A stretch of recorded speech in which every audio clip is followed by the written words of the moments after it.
What's going on, guys? It's your boy Texzl, and today it's going to be quite a different video. I'm going to be explaining what really happened with redreserve, what went down, and just behind the scenes stuff, because not that many people know what really happened. And I was in the team for 6 months. It's not a long time, but I do know a lot of stuff behind the scenes that not many people know. I just want to say I have been uploading a lot of Call of Duty recently, and the support has been insane. 2019, and I'm still uploading like Trickshotting, BO2 and stuff. In the last week I've gained almost 2,000 subscribers and a lot of views, so if you guys haven't, make sure you check it out already. Subscribe if you're new. If you do enjoy Trickshotting, yeah, I still upload it and they're doing pretty well, so thanks for all the support recently. Basically, Red was made in 2014, I think, by FaZe Banks, and it was probably the best team behind FaZe at the time. They were uploading episodes, montages, team charges, it was pretty much everyone's dream team to join apart from FaZe. It just blew up. Red blew up, had like the best sniper in the Trickshotting roster. Everyone wanted to join. It was the team to be in. Ever since it was made in 2014, I just wanted to join, and I did actually eventually join, but I'll get into that later. So I'm trying to skip a few years, and basically Formula, Kiwiz, Gandhi, and Randumb all got together and made the Red House. He was in the community when the Red House was alive. It was really enjoyable to watch their videos. It was really fun. All the guys in the house were blowing up. It was a great time for the community. Everyone uploading BO2, hitting shots, having fun, making team charges on Red. It was really fun. After a while, they eventually wanted to get into esports, so they merged with a team called Orbit, so they can expand and grow into a bigger org, and that's when it all went wrong, in my opinion. Obviously, they went into esports to experience new things, grow as an org together, expand their content, and all of that. Obviously, it's a good decision, but it can backlash, which it obviously did. Obviously, as they merged with another team, the new owners of Red took a percentage of Red itself, and to be honest, they had no idea what they were doing. On the outside, it looked like Red was doing really great, it was killing it, but on the inside, behind the scenes, it was slowly falling apart. And obviously, merging two teams into one esports team can be a problem, and it's shown that. So I'm going to skip a few months, and then the Red RC came out for the World War II, and I knew this was my time to absolutely destroy it and try and join the team I've been trying to join for 4 years. I was hitting a lot of shots on World War II beta. Unfortunately, I didn't join off the beta, which I could have done. The RC came out when the World War II game dropped, and I knew I had to grind, and I grinded every night up until stupid hours, hitting shots, having fun with friends, and it was a really good time. Nick shout me out, Formula shout me out, Kiwi shout me out. I gained thousands of new subscribers. I was doing really well, and I eventually did join in January 2018 last year. That was probably the best moment for me in the community. Spent 4 years trying to join this one team, and I joined and really enjoyed it. At the time, I left Obey to join Red, and I didn't know what was going to happen. And if you guys know me, when I joined, I was uploading Call of Duty trickshot videos, montages, episodes, and when I joined Red, I got told there would be no more episodes, montages, team charges, any Call of Duty trickshot videos on the Red channel ever again, and that just killed my motivation. I spent 4 years trying to join this team to specifically upload episodes, be in team charges, be in montages. I just got told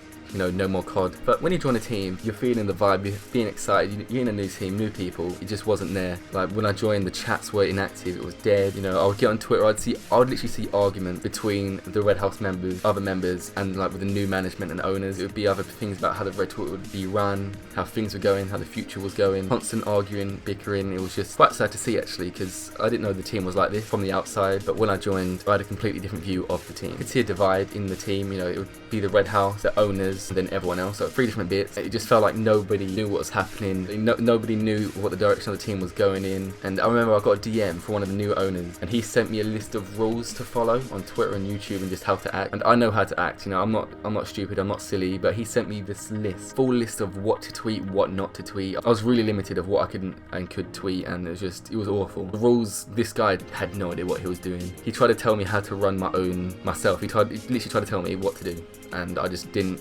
like it at all. He also sent me like a Google Docs form. He wanted to know every single thing about me. He wanted to know my full name, phone number, my full address, my parents' names, my nationality, literally everything to do with me, my date of birth. It was really weird, and I'm not going to give some random person that just bought my team, Red, well not my team, but the team I'm in, all that information. It's kind of weird, but it was being really rude, spamming my DMs, telling me what's, being really rude to me, and it's irrelevant really. You don't need to know my full name, my phone number, my address, my parents' name.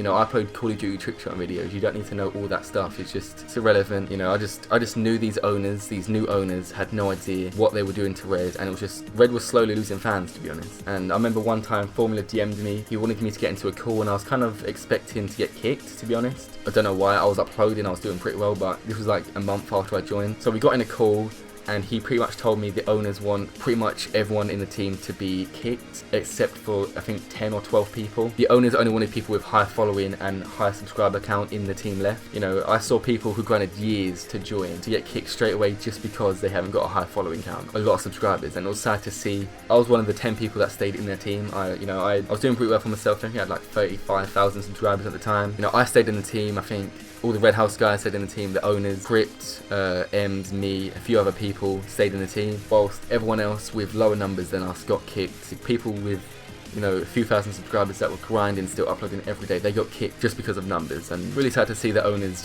they don't care about the grind, they just care about the numbers, which honestly is just awful management. Remember, one of the owners actually tweeted on the Red Reserve Twitter saying, if you want to join Red, you must have over 75,000 subscribers, and they got a lot of hate by that. They got so many people upset, you know, which is understandable. You know, everyone grinding for Red at that time, you know, no one had over 75k subs. You know, everyone had at least probably under 5k subs, and for them to tweet that, you know, it just ruined Red even more. Every day they were just killing Red even more and more. It's just, they had no idea what they were doing. When they tweeted the 75k tweet, the Red chat was just having so many arguments. It looked like, to me, it was the Red House versus the owners. It was awful. It was really bad to see.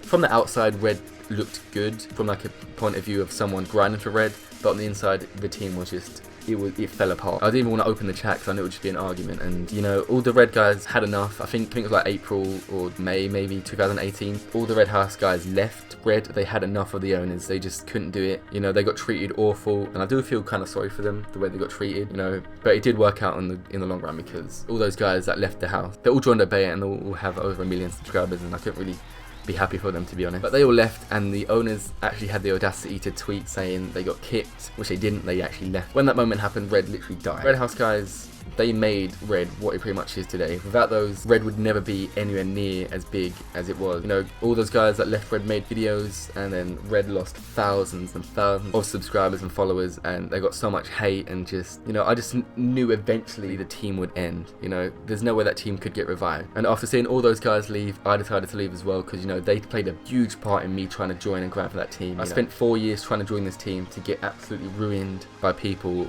not knowing how to run an org like Red. Red kind of went under the radar for a bit, and then Black Ops 4 came out, and I think they came back to COD uploading team charges and stuff, and they recruited a few people, and then yesterday, I think that's when it all happened.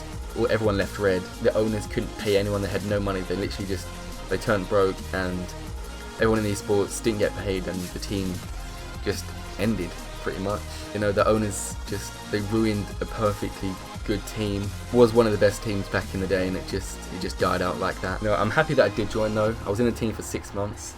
You know, like I said, I really wanted to join back in the day. I was grinding for years. For me to join is probably the best moment for me in the community. You know, I do feel bad for the people that were grinding for Red and never joined, and I do feel bad for the people that grinded for Red joined and then this happened, you know.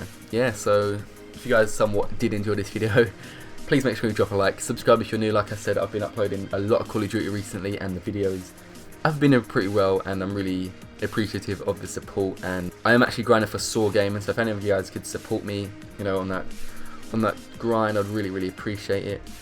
But you know, it's been your boy Texzl, and I'll see you in my next video. Peace.